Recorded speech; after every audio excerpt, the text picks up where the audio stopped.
ملخص اخبار النهارده، اخبار الاهلي والزمالك وبعض الاخبار الاخرى. جايب لك شويه اخبار على الرايق. طبعا كل خبر انا جايبه لك بالمصدر. قبل اي حاجه عزيزي المشاهد ما تنساش تصلي على النبي محمد صلى الله عليه وسلم وتضغط لايك ومتابعه فضلا وليس امرا. ما تبخلش عليا باللايك ولا بالمتابعه، كده كده بنزل لك نفس الفيديو يوميا باهم الاخبار. بالنسبه لاخبار النهارده تابع معايا. رسميا منتخب مصر يواجه بنين في دور ال 16 بكأس الأمم الإفريقية يوم الاثنين القادم إن شاء الله الساعة 6 مساء. تقارير يستورو بيتمسك بالتعاقد مع ثنائي هجومي في يناير وليس لاعب واحد فقط. وفقا لموقع القاهرة 24 كشف مصدر من النادي الأهلي أن المدرب يستورو بيوافق على رحيل محمد مجدي قفشة في يناير المقبل، مؤكدا عدم الحاجة له حاليا. قفشة لم يتلقى عروضا رسمية للرحيل، لكن هناك استفسارات من بعض الأندية المحلية. تقارير محمد شريف تواصل مع بعض وكلاء اللاعبين لتسويقه في ليبيا أو قطر بعدما رحب يسترب برحيله عن الأهلي. وفقا للصحفي أحمد عبد الباسط بخصوص صفقة المدافع في الأهلي، دول قائمة المدافعين الحاليين اللي الأهلي هيخلص واحد فيهم بالترتيب: عمر الجزار،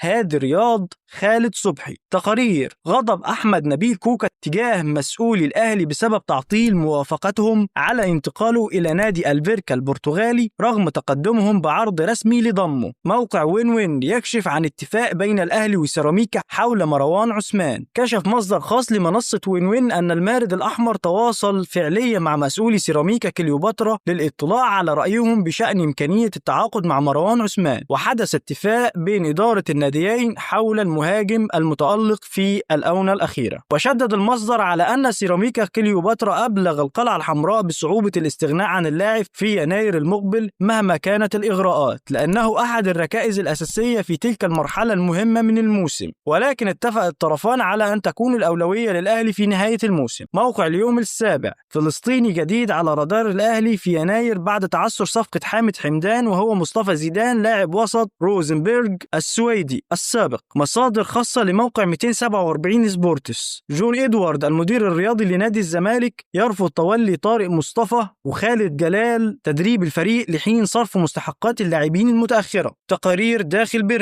بيراميدز أغلق خط المفاوضات مع أليو ديانج بعد نجاحه في ضم الفلسطيني حامد حمدان، خاصة أن اللاعب المالي طلب راتبا كبيرا. بس كده عزيزي المشاهد، دي ملخص أخبار النهاردة. جايب لك كل خبر بالمصدر وجايب لك شوية أخبار على الرايق. ما تبخلش عليا باللايك والمتابعة فضلا وليس أمرا. أنا عارف إن أنت استفدت من الفيديو وعجبتك الأخبار، فما تبخلش عليا بالمتابعة واستناني في فيديو جديد. وقبل ما أقفل الفيديو ما تنساش تصلي على النبي محمد صلى الله عليه وسلم. بس كده، سلام.